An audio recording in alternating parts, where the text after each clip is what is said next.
time that I've failed, every time that I've emptied myself, there was always someone to fill my cup.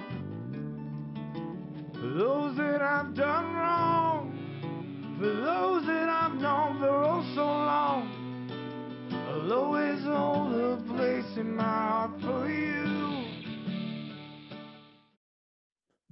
I want to welcome everybody to another episode of Memories of Us. Today, I am honored to have Patrick P. Long come and grace us with this story today.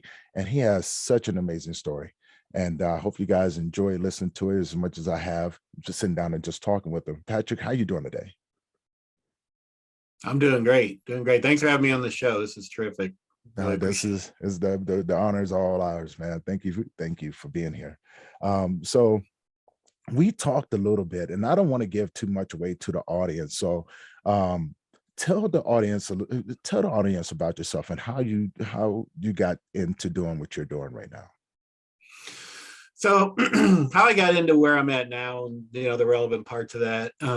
My wife passed from breast cancer in March of 2019.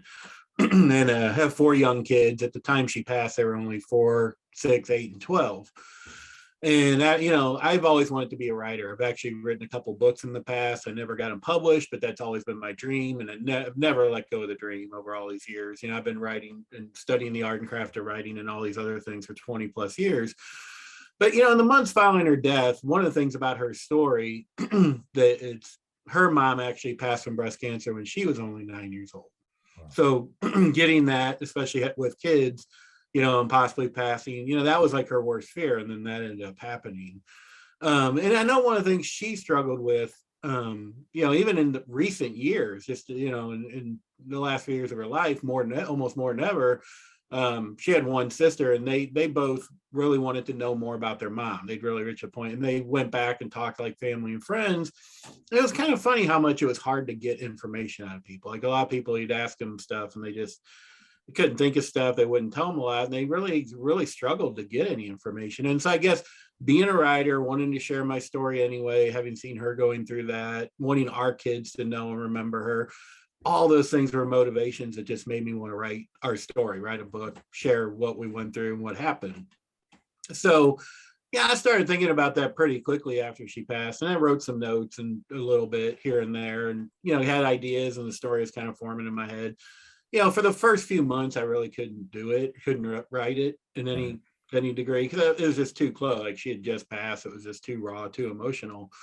But, a few months after she passed, I was sitting down one day and I kind of started writing. And I wrote the first probably 10 pages of the book, probably 15 times, just deleted it because crap. I was just, rambling on this and that. But I finally one day sat down, like I said, a few months after she passed and just really started telling the story and just focused on the story and not. And I found my voice, right? The book started rolling. And it took me several months and I did. So I ended up writing the book. I wrote our story and it's the whole book, the story of mine and what happened to us. It's a true story. It's framed around the last few weeks of her life. She started getting blood clots and having strokes. And we just went through a ton with that. And as I tell that story, I went back and started sharing backstory about myself because I didn't only want this book to be something that would let my kids know more about their mom. I also want to know more about me. And then as soon as I even started doing that and realizing the way the story is flowing, I realized this isn't just for my kids. I mean, it is for them, but this could help a lot of people. Like it's so true that the more we all share our stories, the more we understand each other, how much we're the same, this and that. And so I really got deep about, I filled in backstory as I went that was relevant to what was going on in our lives. So the reader could see the events through our eyes and why this particular thing we reacted to this way, or this happened this way, or what it meant, and so it was really relevant. And so, but I shared stuff from my own childhood. I kind of grew up in a very kind of competitive and critical type of environment where I basically, because a lot of that and probably my own nature too, which I admit to, is I grew up with kind of an inferiority complex. Like I always really wanted to play sports, but then I just felt so like I didn't belong, this and that, I'd go out for a team, I'd play for a while, and then I'd kind of quit. I did end up, my main thing I did do, I wrestled in high school, but like I quit the football team, even though I loved football and wanted to play. And that's all just my inferiority. And then when I got out of high school, that really spiraled. I went to college, kind of failed out, and I just really hit rock bottom when I was around 22 years old. And I mean, I was just wasting my life away doing nothing, and just, I was on a path to some bad places. But one day I just woke up and I was like, this is stupid. Like, I'm like, why am I not as good as anybody else? And it was literally just like a thought that just started growing. And, I turned my whole life around, went back to school, all this stuff, ended up meeting Melanie. So I shared a lot of this as I went, and I was admitting stuff about myself, both in my own past, current stuff, things in our marriage and our relationship, like got real raw and real about, we weren't perfect people. We had a great relationship. We had a great marriage. She was my best friend, but there are times we had big fights. There are things about, that she, the way we supported one another and didn't, that we had big issues with each other. And it was hard to share a lot of those things. There was a lot of fear in doing it because honestly, like, I mean, I thought I was gonna make myself look like a jerk in some of the stuff I shared. I'd use a stronger word than that, but I don't know if you want me cursing on your show. Oh, no. Hey, man, this is the platform. Like I said, we're raw and uncut, so let it flow, man. Let it out. Speak the truth, please. No, I mean, honestly, I thought I was making myself just look like an asshole. I was like, thought maybe people are going to be like, is this guy really thought these things? But the more some of those things I was so scared to share them because I was afraid how I was going to make myself look. I deleted them multiple times, and then I kind of came back to like, no, this is the real thing. Right. Yeah. And like when my kids get older, other people, I want them. So I'm sure other people experience the same things too, and the same thoughts, feelings, this, that. And so I just kept getting more honest, even where I felt like I was making myself look bad. And I put it in. I was scared to do it. I was scared to do it. Even the day we actually released the book and published it, I was like, am I really doing this? Like, am I really telling people this? I had secrets about myself that I'd never shared with anyone except maybe Melanie. My best friend, who I've known for, I knew him from college, knew him for years. He came to me after he read it. He's like, I can't believe you never told me these things about yourself. Right. And it was almost like a little upsetting to him. He's like, how have you not ever shared that with me? And so like things I had never even told my best friends, I published in a book for all the world to see. And I'm like, am I nuts? But what's funny about it all is this is the beauty of sharing our stories and admitting. Right. I think doing all that made me stronger, and doing it all. The things I was the most afraid to share are the things that resonate with people the most. Right. And that's like the stuff I get the best feedback on, that people are like, thank you so much. You're helping so many people with this, and, showing people you're not alone and you're not the only one who feels this way, and this is normal. And, you're going to have I have a little phrase I use now. I say, you can't always control the thoughts and feelings that overcome you, but you can control what you do with them. Right. And that was a big part of what this book and what I was doing is saying, because I'm like, someday when they're older, my kids might go back and read this book again, and it's going to help them through tough times they're having when they're in their 20s, or, or their marriage or whatever. So it was a hard thing to do, and it was kind of crazy, but in the end, I am so glad I did it, because even the things I thought were the most making me weak or showing the bad side, again, have been the most positive things of all, and have helped me grow and become a stronger person. Yeah, it's like our darkest moments is what sculpts, what helps brings who we are out, over a period of time. And it's those, how is it sculpting you? How is it molding you? How is it grooming you to get you prepared for the next steps in, that you're going to be taking in your life?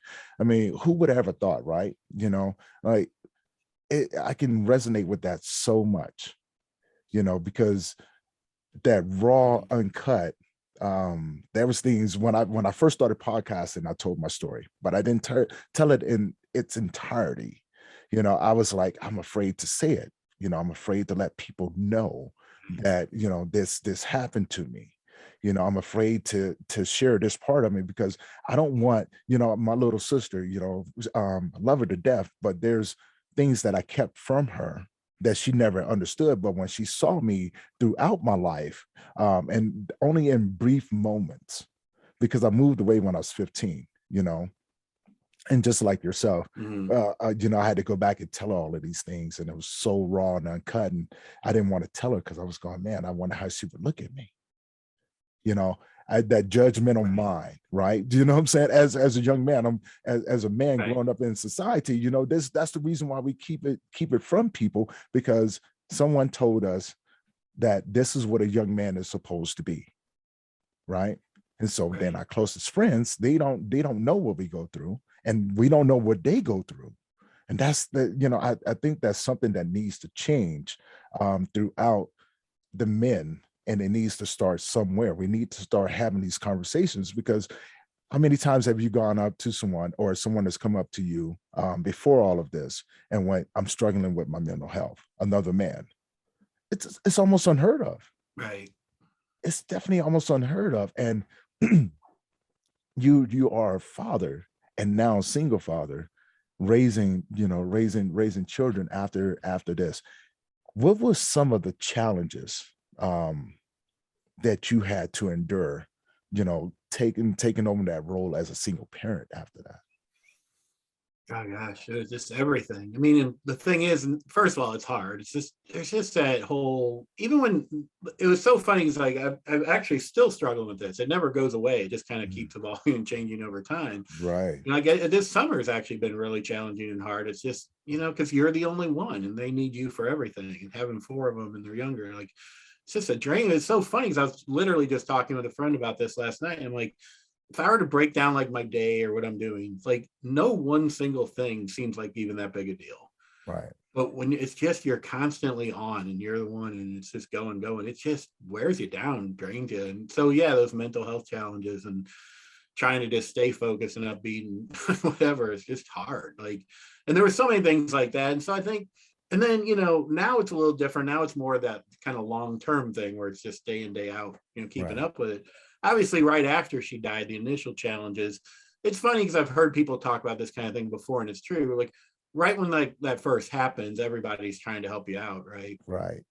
And that's great. And then after a while, people forget, which is normal. I mean, you can't blame them. Like, there's times you almost feel like, how come nobody's around now? It's because it's been 2.5 years for me. Right. But people got to live their lives. They got to move on. Like, they can't sit there and help you with everything. And I get that.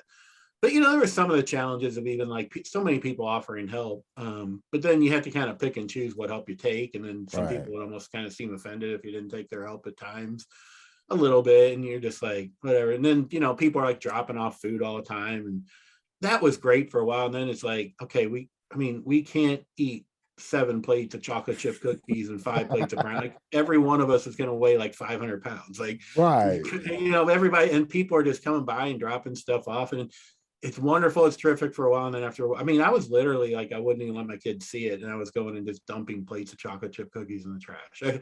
I hate admitting that because it seems like such a waste, but it's like the worst waste would have been to have all the kids keep eating that crap and all this just be so unhealthy and stuff. Right. And, maybe I could have handled that better, but you're so busy.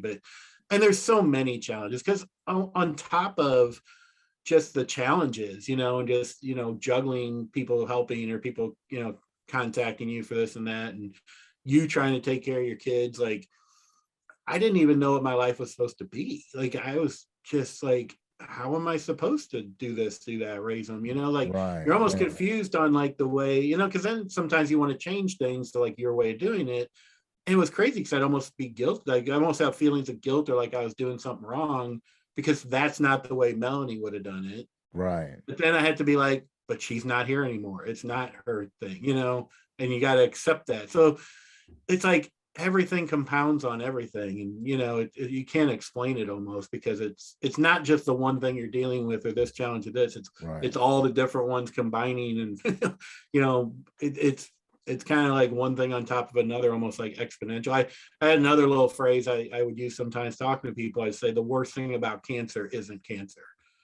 The worst thing about cancer is how it just magnifies and amplifies everything else in your life. Right. Because you're everything you're doing, you're like, am I doing this right? Should I be doing it this way? Am I making the right choices for my kids? And, are we being active enough? And, and then you feel guilty, like I'm not being a good enough parent, but then you're overwhelmed and you're doing more than you can do. And you're not even taking time for yourself. So, and it's just one thing after another, and it is a struggle and it does wear you down. I really went through a long period of time. It was really hard to focus. Like, I wasn't getting a lot done at work. And I got out of the job I had at the time. They were very considerate of that. And they didn't put a lot of pressure on me, but I was kind of going weeks. And, I was a computer programmer by trade, That was my job.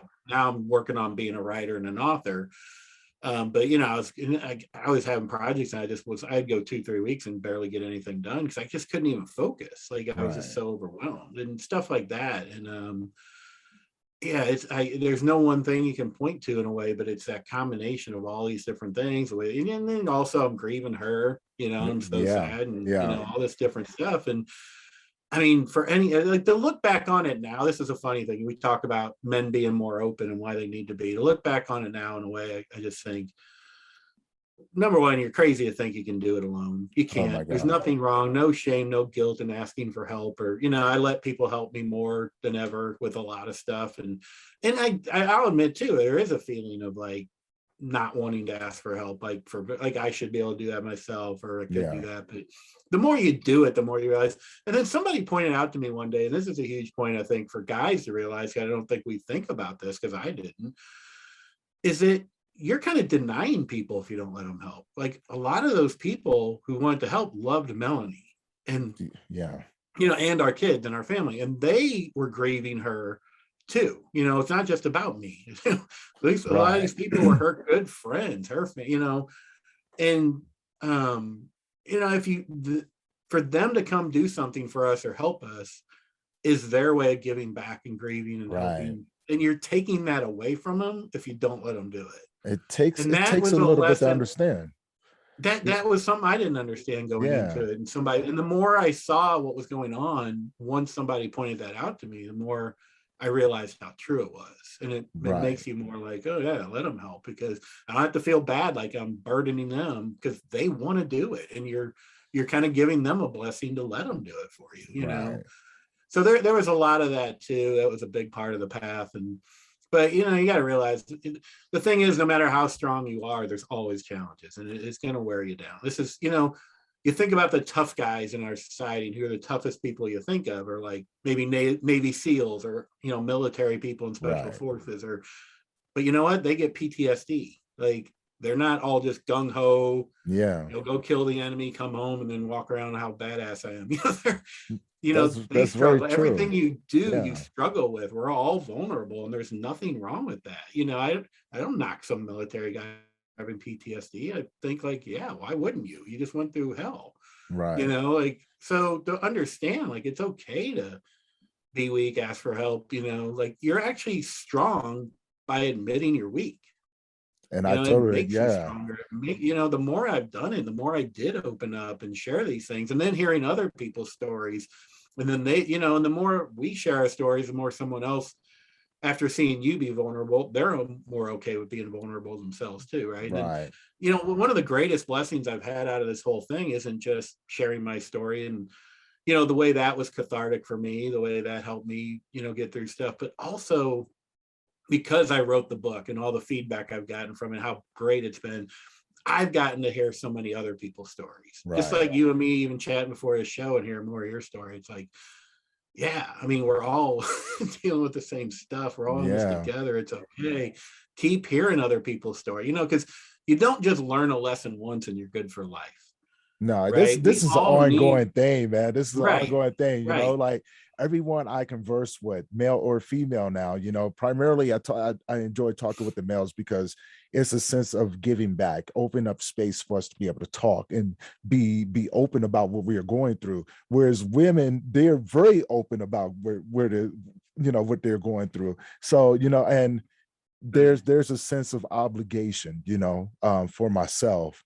With women, I'm going, you know what? I don't feel comfortable with it. And that's the only reason why I don't consult with women about what they go through in grief, because there's a sense of vulnerability, but then there's a sense of attachment because there's a connection that you're sharing, right? And you're not going to share that connection with someone else that you don't know. And so I'm pretty honored and privileged that people sometimes do. But primarily with men, there's a sense of brotherhood there when we can open up, when we can embrace the community that we've joined, and I tell these men all the time, I was like, look, man, you join a community that you never asked to be a part of. You might as well make it a strong community. And these are men just like you and I that have gone through it. We've struggled and battled everything else, And I just remember, just like yourself, having people come around after my son passed. And I didn't think about it at the time, like most men don't, or most individuals don't, that I was denying them, the privilege of helping me. Because I thought to myself, what do you think of me? I just lost my child to something that I can't even explain. You must look at me like I'm a horrible parent. Regardless of what you've seen, you must think that there's something else going on. And I don't know how to combat that. So I just stopped. I didn't want to be around anyone. I secluded myself. And in my seclusion, people used to come knock on my door all the time, and I would never open up the door, always kept the blinds closed. This went on for 2 years. For 2 years, man. And finally, in that 2 years, I was dedicated to my personal training. And so I started using certain methods to, try to hurt myself. When lifting weights, I would go, instead of putting 200 pounds up there, I'm gonna put 400 pounds up there and see what happens. So my addiction became that. And the obsession was, can I hurt myself? And it was because I didn't want anyone else to feel what I was carrying. It's a sense of vulnerability, a sense of weakness from what we was taught from when we were kids. And I didn't want anyone else to see what I was going through. I've already had a judgmental mind as it is. Like, what are these people thinking of me? And it was people from my church. And the only thing they wanted to do was come by and make sure that I was okay. And my perception of what I thought that they were thinking of me was totally wrong from what they were actually trying to do, their actions. And I had to go back to him, and I had to look at him. I said, man, I didn't understand then, but now I get it. And right now I'm in a bad place. It became easier for me to tell them that I was in a bad place. So there was no question about it. And over a period of time, I've seen more men start doing it as well, coming to me and going, hey, Tony, I'm in a bad place right now. You got some time to talk? So I started using those little things, and something clicked in my heart. And I just knew exactly what I was supposed to do at that moment. It became a burden. This thing said, hey, you need to do this. And I went, how am I supposed to, man, you got me crazy, right? Just like you writing a book. My developing a nonprofit was my book. It was a way for me to tell a story and be able to give back. And then starting the podcast behind it was like just the icing on the cake. I wanted to show these conversations. I wanted to let other men know, hey, you're not by yourself. Everything that as you said before, everything that you're going through is totally, totally normal. And it's men just like you and I. And together we can do it. And I've tried to do it alone, and it just ended horrible. It really did. It ended so horrible. I lost everything, started making bad decisions, ended up homeless, and just things just spiraled out of control. The next thing you know, I'm sitting there, with a gun to my head going, I don't know why I'm here. So other men out there listening to these stories, like, understand that everything that you're going through is totally normal. And the women that are listening to it have a better understanding of what the men in your life go through, because here you got Patrick, and he's overcome so much, losing his wife, and now he's raising children. He's a single father.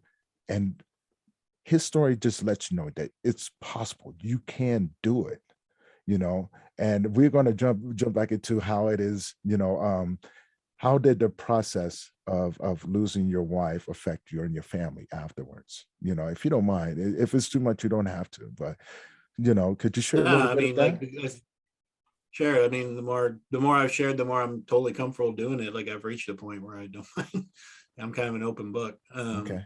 But yeah, just in so many ways. One of the things I was big on right away. I mean, literally from like a few minutes after she died, it's a story I share in the book about right after she died in the ICU, and was sitting there just overwhelmed and just terrified. It was so devastating because the end came on with her quick. Like, we, she had a 3.5-year battle with breast cancer, and it was an aggressive one, and it's metastasized, it spread, and all this. And so we weren't kidding ourselves that she wasn't going to be perfectly healthy, but like 48 hours before she passed, I still thought we had at least a few more years. Right.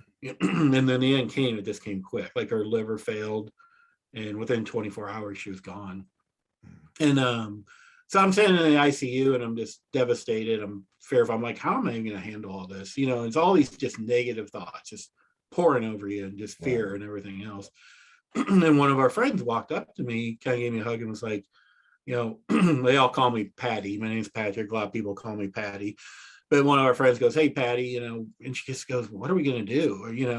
And the funny thing was, there's nothing wrong with her saying that. She wasn't being negative. She was just expressing what we were all feeling, what I was feeling. But when I heard someone else say those words out loud, it just triggered something in me. And I'm like, no, wait, hold on. I'm like, we're not living sad. We're not sitting around, poor me. Why did this happen to us? Why her?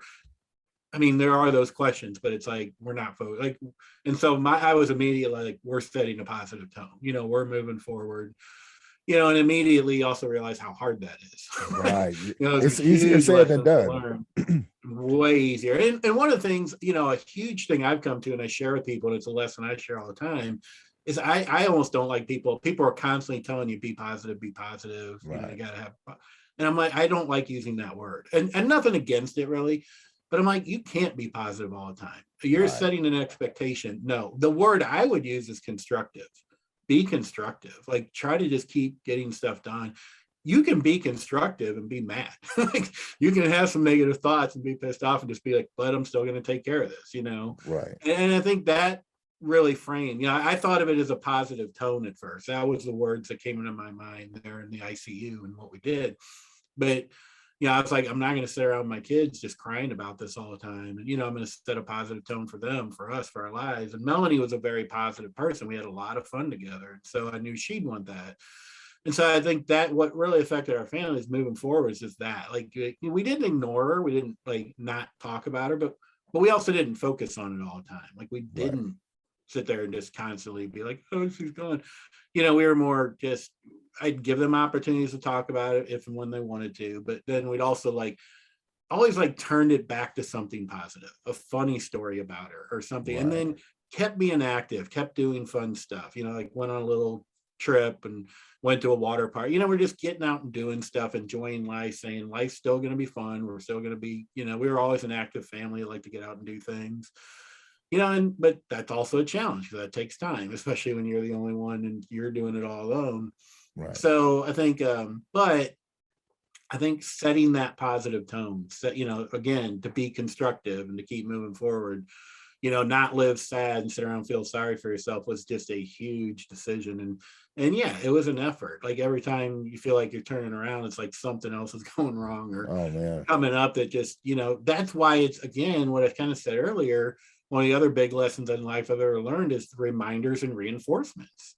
Shows like this, but getting other people's stories, hearing them, because that recharges you. Like, you realize, okay, yeah, this is hard. It does suck. It is terrible, but we can get through it. Other people have, we will, and so there's, you definitely, I don't think positive is the thing to focus on, to me personally. I think positive is more the result.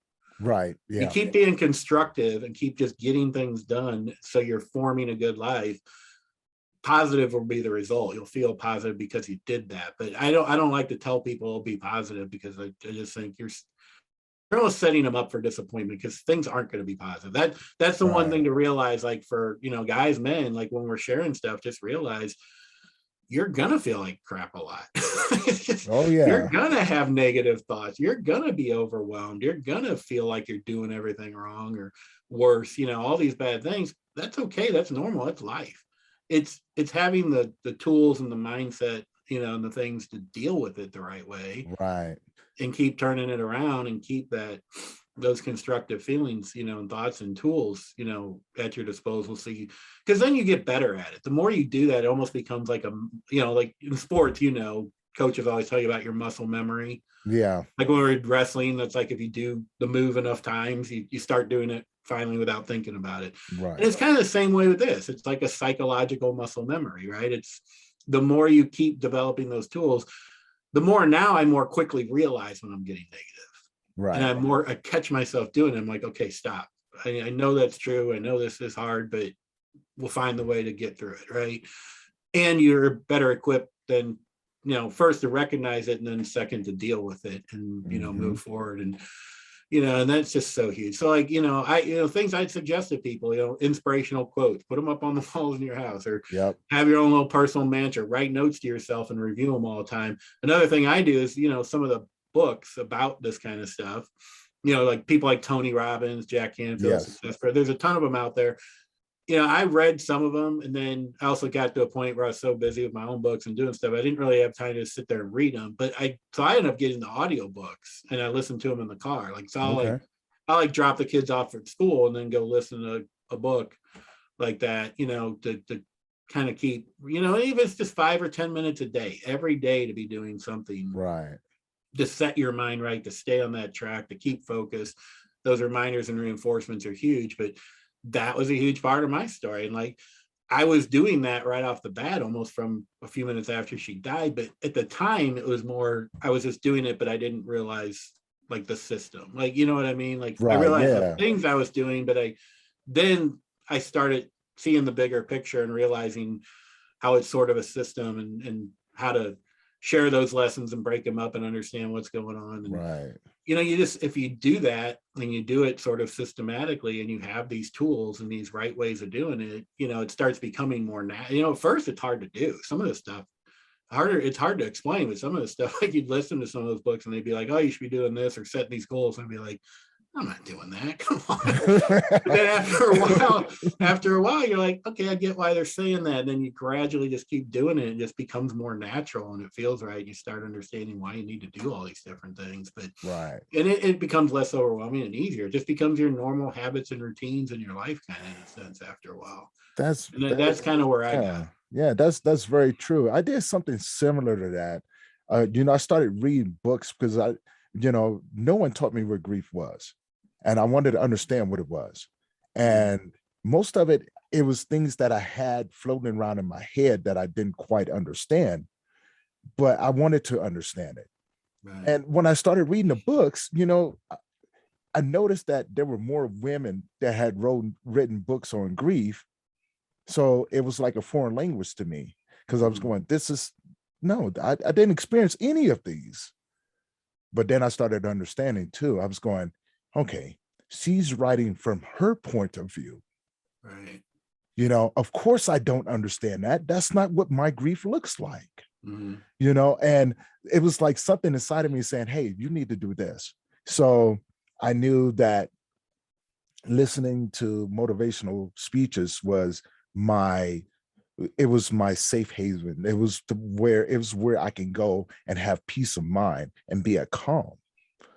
And it was like the stories I could resonate with all the way across. So I was going, okay, this is one of the things that, I understand now. I can relate to this. How did they do it? And I realized that most of the motivational quotes or speeches that I was listening to were actually telling stories of grief. At least that's the way I started breaking it down and listening to it. And I went, okay, what sort of tools are they putting out there? Where's this teaching me? What is this thing going? So then on the other side, I looked at my grief and everything that I was going through, and I went, I need to develop a better relationship with it, because I didn't have anyone. I didn't have anyone to tell me that was going to be okay. I didn't have anyone come in and, putting their arms around me. There was many people around, but after the smoke settles, it's just you. And I have these images that I had to live with, because after watching my son pass away and my mother pass away, I was going, these things are here. And then it opened up the door to so much more. And that's when I started realizing my truth. Who am I? And what is this trying to do to me? And where is this going to take me? And it began to change me. It really did. It began to change me. And I began to understand it on a different level. And I went, okay, if this is over here, and this is what it's trickling down to, where's it going to take this emotion? So I started looking at the ball of wax, so to speak, and started unraveling in it. And it was a lot of truth. And like yourself, I had to go back and started. I realized I was living in two different worlds. One where I was traumatized, right? Just like a veteran, you go through war, you're going to have some sort of PTSD, right? It's the same thing that happens with men, and when we lose people and things like that. You live in two worlds, because then we start to unravel it. And just like you said, there's a lot of things in childhood that happen that affects your adulthood. So for me, myself, and only from my perception, so it was as if here I am, this grown man, but I have these reckless habits, with relationships and things like that. Why am I this way? And I realized there was something else to it. And I was like, oh, I'm living in a traumatic mind from a child and from a teenage into adulthood. It doesn't match.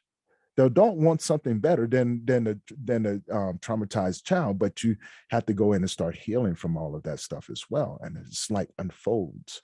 And so I don't know. It's like the books, the motivational speeches was a primary part in my healing aspect in the walk. I'm still healing. We never fully heal. We just get better at expressing ourselves. And that's what that's what it has done for me. The books and everything that I read now, it makes a lot more sense now, because I understand from the perception it comes from. And so I can't wait to read your book, because it comes from a place where I truly understand. It's from a mindset that if you try to put it into words, it would just be this big, beautiful story.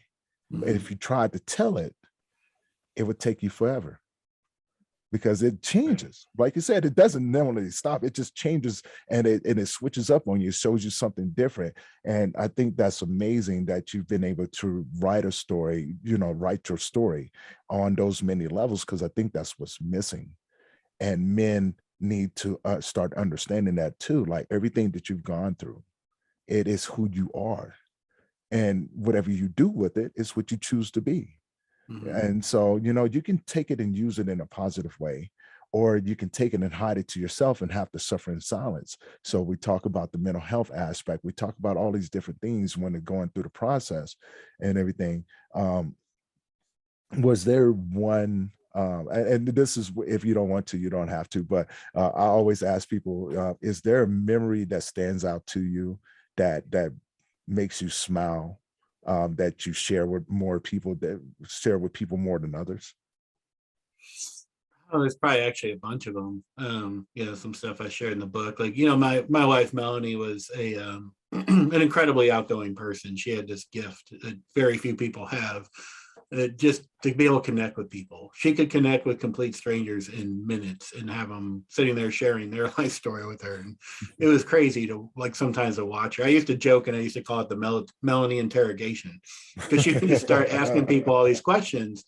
It was amazing, because some people would almost find it like weird, but like people would just open up to her, like literally within minutes of meeting her. I just was crazy. Like I just couldn't even believe it, over and over again. And I shared some stories like that in the book. Like when I first met her, even one of the things was when I realized that, and I realized, because I'd gone through so much in my life, like I talked about, being that, and all this negativity, and this world of people who are just all critical and competitive and out for themselves. And like when I met her, and we'd been together like probably, I don't know, a few weeks, couple months, and we went out to lunch one day.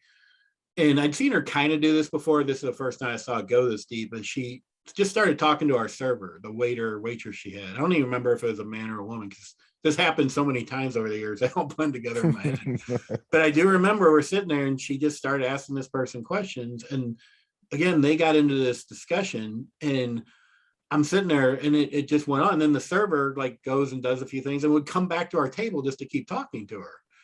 And I'm just sitting there like, how can you do that? Like, how could you're in this in-depth, I couldn't even believe the depth of the conversation they got into with some complete stranger you'd never met before in like 30 minutes. And I was just like, I saw what Melanie was, and I'm like, I want that in my life. Like, you know, I want to be with a person who cares about people that much and Right. is so positive with them. And she, you know, she had this way of seeing.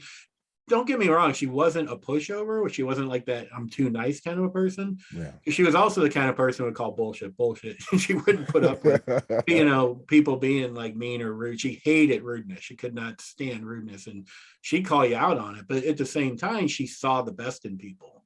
Right. And she brought out the best in me. I always used to joke because she did this so much. She had more friends.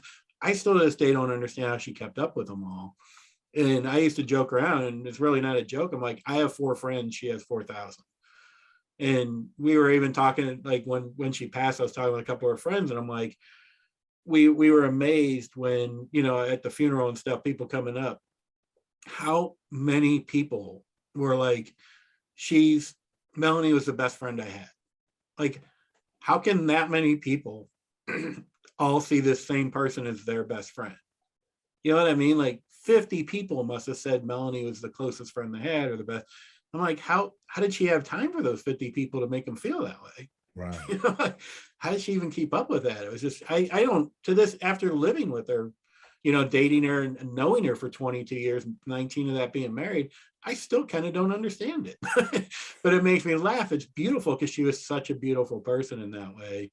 And so yeah, like that memory of that first time I really saw that, sitting there watching her, you know, like interrogate our server, interrogate, so to speak, like is one that I still just sit there and smile and laugh at. And there's so many instances like that over the years, but that was the one that kind of kicked it all off. Yeah. Let's see, that's amazing because I hear stories like that, and you know, people, our gifts are, you know, are beautiful things once we can tap into them. And just like yourself, you know, you being an author and listening, you know, you talk about your wife, and you know, things that she used to do. I was like, wow, that sounds like a counselor because you know, and a really good one too. And she's just out there just having fun. And to me, Right. that is such a beautiful thing when a person can live within their gift. I mean, Right. it's the thing that we do with the least amount of effort. And it sounds like she was in tune to it. Oh And yeah. I wish more people were like that, you know, just Right. opening and inviting, and you know, and knowing how to talk to people to get them to open up and tell these stories. And you know, our stories are survival mechanisms for other people. They're survival guides. And I tell, you know, the men that Right. come to our group, and I remind them, your story is someone else's survival guide. Make sure that they Right. know, you know, how to efficiently use your words Mhm. and everything, because how you explain it, you know, the next person may interpret it in a different way.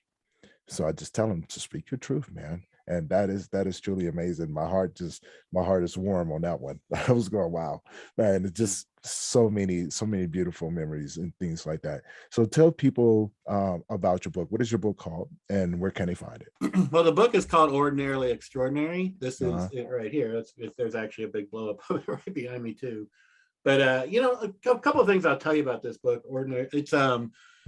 It's a story. You know, as much as you and I have been sitting here talking about self-help books, it's not just lessons and it's not dry. It's a story. It reads like it's a true story. It's a memoir, but I hate calling it a memoir almost because it reads almost like a fictional, just fun, you know, like a novel, it's like a page turning story. I get all kinds of people tell me that, like, you know, I couldn't put this book down. Actually, you know, Jack Canfield, one of the people we mentioned, who's written a lot of books, he's best known mhm. for Chicken Soup for the Soul. He actually, that the quote you can see here on the cover as I held it up is a quote from him. He actually read my book and he loved it and gave some really nice quotes about it. But you know, it's a really fascinating story again. And it is about my wife dying, which probably could turn some people off. Some people may be like, well, I don't want to read a book about, you know, woman dying from cancer.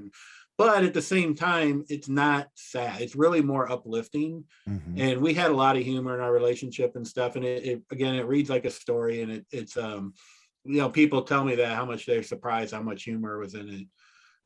How much it made them laugh. And but it's also very uplifting because it does set a really positive tone about life and lessons learned, but in the context of telling like a story that, you know, you want to know like what's going on. So it's a book you'll really enjoy reading. It's got tremendous feedback, and you can basically get it anywhere books are sold. It's out there. That there's places you can register your book where like retailers can find it. So any bookstore, Barnes and Noble, it's on Amazon. You can go on Amazon and find it. Get it there. It's an ebook or a paperback, either whichever one you want. And also just to share, if you go to, I have a website, patrickplong.com. So if you go to Patrick P. Long, don't forget the P in the middle, patrickplong.com, it's got links to go buy it on Amazon, or you could sign up on, I have like an alerts, like for a newsletter or email list you could sign up for if you want to, because I do different stuff from time to time. I'm going to release some more books, and I do a little kind of shorter podcast show and stuff like that. You can get all those links and stuff and get on that alert list too if you want to go to my website and then, find whatever information you need from there. Okay. And your podcast will be up there as well, or do you want to let people know what is your podcast and everything? It's actually, we call it a podcast. We're kind of doing a slightly different way of doing it. Like, we do really quick, short episodes. It's okay. Like, and the first 2 or 3 of them, I just shared some funny stories. Like the Patrick P. Long, P actually is not my real middle initial. It's sort of like a pen name. I had a friend in college, I played basketball in college, and I had a friend in college. The first episode of my show is him and I talking about how, because he used to come in every day and he'd be like, Patrick P. Long, for 4 years, all through college. And he'd be like, the P stands for, and every day he'd come up with something. He'd be like putting on your shoes or you're sharpening your pencil, it'd be a phrase that had a P word, whatever. And it was just a joke. It was hilarious. Yeah. And it was literally on graduation night. When we graduated from college after 4 years of this, he goes, Patrick P. Long. And he goes, what does the P stand for? What is you? And I'm like, he's like, is that even your real middle name? I'm like, no. We were like laughing hysterically because he'd been calling me that for 4 years and he didn't even know that wasn't actually my middle initial. So I actually, I always kind of wanted to have a pen name, but then I learned you shouldn't really do that because it gets too confusing. Right. So I right before I published, I was like, I'm gonna publish with Patrick P. Long, but I still sort of have a pen name. Yeah. But it's still really my real name. But anyway, that's just a little bit about. I don't even remember what question I was answering initially. Sorry. You were asking about the podcast. So yeah, the podcast is like quick little episodes, and then we did a couple of fun things in the first 2 or 3 episodes like that, telling that story or sharing a couple other things about the book. And then I did some episodes sharing lessons learned, and the next 3 episodes. And most of these are only like 5, 6, 7, 8 minutes. Okay. They're quick little episodes, and you can see them on YouTube, or you can get the link. Follow me on all the social media, and we post every time we do one. We post all the information about it on social media. Yeah, I'm on Twitter, on Instagram, I'm on LinkedIn, I'm on Facebook. I have an author page on Facebook, not just my personal account. But you can get to all that from my website as well. So, it's a fun show. I really like doing it. The more we've done episodes, and again, the great thing is sharing some of those lessons learned that I think can really help people. Some of the stuff we've already talked about, like reminders and reinforcements, and why you want to keep that up. That was one of the that was actually the last one I did. That was the most recent episode of it, talking about that. But it's things of that nature. Okay. If you had anything to say to someone out in the audience right now, what would that be? If I was going to say one thing to anyone ever now, I think it would be the biggest lesson I've ever learned, and that's the power of choice. Right. I don't think we understand or appreciate how much power and control we actually have over our own lives. And I really, all the lessons I've learned have culminated into realizing we have the power to choose whatever, and an example is some people could get negative. They'd be like, well, I didn't choose to have my wife die. I didn't choose for her to get cancer. True. But you choose what you do with it. You choose how you react to it. You choose how you move on. Things are going to happen to you in life you can't control. I get that. It's happened to me many, many times. But you can control what you do with it. And again, that's the biggest lesson I've ever learned, is to understand you can always make a good choice. You can always move forward and be constructive, move forward to something positive, right? By being constructive and whatnot. And, and then again, the second biggest lesson I ever learned was reminders and reinforcements, set up a world where you're constantly getting that constructive feedback, that useful, meaningful feedback. So you are empowered to make the good choices and recognize where you have that control to make those choices. That kind of 1-2 punch right there is just huge. If you if you do that, you can kind of just master life. I'm not saying it's easy. I'm not the guy who's going to sit around and tell you, oh yeah, once you do that, life's going to be great. Like, you're still going to have challenges. You're still going to have bad things happen to you, but you'll be more empowered and more equipped to be able to handle them and be able to move forward well by make the choice to do that, and then keep making good choices from there. Yeah. That's huge. That is so huge. I always tell people, just make better choices. If you don't like the outcome of the choice that you just made, make a better choice and see where that takes you. And it takes time. It's, you're going to stumble over your own feet a few times, and guess what? That's totally fine. It's not one of those things you trip up over your feet. It's not the end of the world. These things do happen. And I'm just like you, I tell people all the time, bad things happen, even when we don't want to. But like you said, and like the lessons that we've learned, it's what you do with the things that happen in those moments. And to anybody listening out there, please reach out to Patrick, get his book. I was just on Amazon yesterday, so me and my friend Josh, we was ordering your book. So I can't wait till it comes in so I can read it. But anybody out there, get a hold of Patrick. His links will be put down below. So, if you want more information to find out more about Patrick, by all means, click those links, order the book, and just enjoy the stories and everything. Because if you enjoy the podcast, I'm pretty sure you're really going to enjoy the book. So until next time, thank you for tuning in to another episode of Memories of Us, and you guys stay strong and stay safe.